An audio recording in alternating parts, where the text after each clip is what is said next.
Alright, today I'm going to be analyzing a novel written by Shaun called The Arrival. Now, before we jump into our thesis, I want to just talk briefly about the context of this story and Shaun himself, just to better help us understand the overarching message of this book. So Shaun was born in 1974 in Fremantle, Western Australia, and he grew up in a multicultural community, which is where he was exposed to a lot of really diverse stories. And his father immigrated from Malaysia to Western Australia in the 1960s. So it was all of these immigration stories combined that really inspired Tan and became the exigence for his book. Now, with this in mind, we can develop our thesis. So, Shaun conveys the complexity of the immigrant experience in his book The Arrival through the use of visual motifs and close-up perspective. Our first prong is visual motifs, and this book is riddled with a lot of different reoccurring symbols. So there are a few I want to go over, and the first one is the symbols and alphabet, the sort of fake language that Tan creates in his story. All of the characters and fake alphabet that he made was inspired by hieroglyphics, Chinese characters, and the Cyrillic alphabet. So it's kind of a combination of all three, which visually symbolizes the alienation and adaptation that comes with migration, right? By including us as the reader in this alienation, it immerses us as an audience into the disorienting experience of an immigrant. And you can see here that all of these symbols look slightly like something we've seen in the real world, but we still can't quite make them out. And that is what makes the visual motif so complex, the fact that there's this tension between familiarity and strangeness. Our second big motif is the collection of strange creatures and monsters throughout the foreign land. If you haven't already noticed, this book is not a literary story.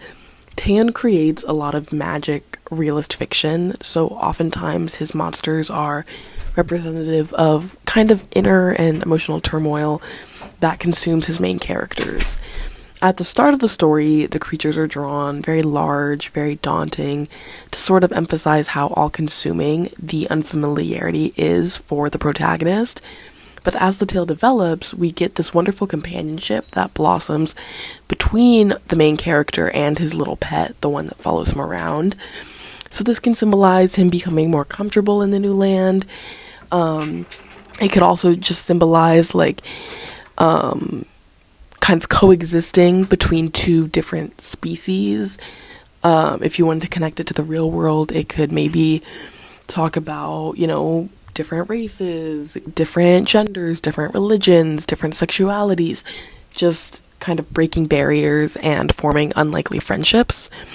And eventually we do see that our protagonist is able to coexist with any of the creatures, no matter their size or their appearance, which again can be applied to real life situations with real immigrants. And this development paints a really hopeful message about immigration that shows a lot of dynamic growth and acceptance.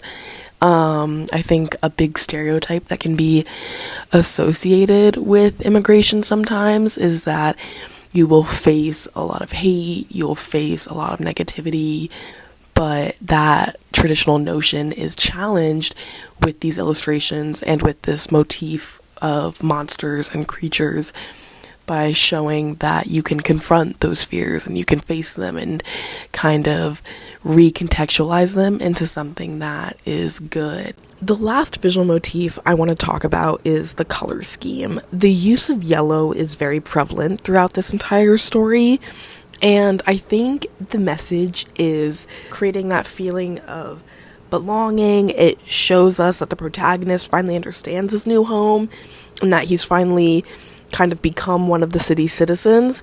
You can see in the scene, especially when he's playing that fictional game with other immigrants, that he just blends in perfectly with the color scheme, and it shows a sense of not just belonging, but also shared understanding, that he's really engaged with the way of life of the new land. It's also in very strong juxtaposition to some of the other color schemes throughout the book.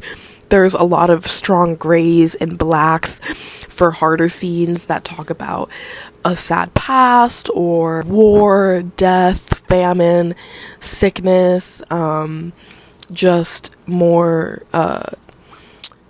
depressing themes in general. But that juxtaposition kind of highlights and underscores the need for the new city and the need for immigration, which kind of makes that final scene of him feeling like he belongs a lot more sentimental, and it makes it a lot more meaningful. We can also notice how even though he was happy with his family back home and that he loved them and he felt safe with them, they are drawn in really dull colors. They're drawn in kind of browns and grays. And the complexity there is that, yes, immigration is hard, but there's still a need for it. And things are, tricky, but they're better than they were, which kind of is highlighted through that colors. Yes, he was with his family in the homeland, but it still wasn't perfect and things were still hard for them.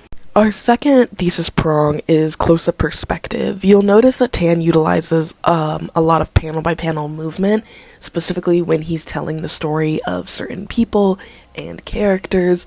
And I think something really important that this does is it goes to show how our protagonist is not alone. And there's this sort of complexity because it's another tension between maybe alienation and community, or disorientation and belonging. And we have our protagonist who's always feeling lost, always feeling alone and out of place. But then we get this insight into the backgrounds of the other immigrants and where they came from, how they got to the new land.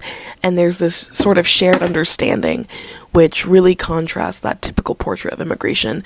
We have the panel by panel of the young woman who was escaping what looks like to be slave labor. And that panel by panel movement, you can see that she was super young, struggling on her own, and she really just was seeking out something better.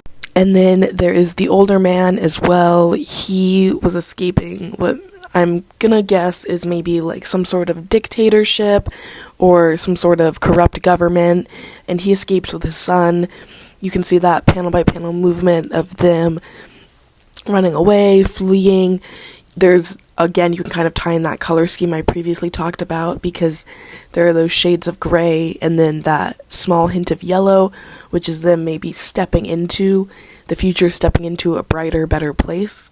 And it's just very meaningful getting to see so closely the lives of the other immigrants, and it does really foster a very strong connection and a very strong sense of community for the protagonist, which, like I said earlier, is a little complex in the way that it portrays immigration in a very positive light. Ultimately, I think The Arrival is a very powerful exploration of the immigrant journey, and it's one that transcends cultural boundaries. It speaks to a lot of universally inherent aspirations and fears and desires. So through the use of visual motifs and perspective, Tan creates just such a beautiful masterpiece, and it's a wonderful piece of work.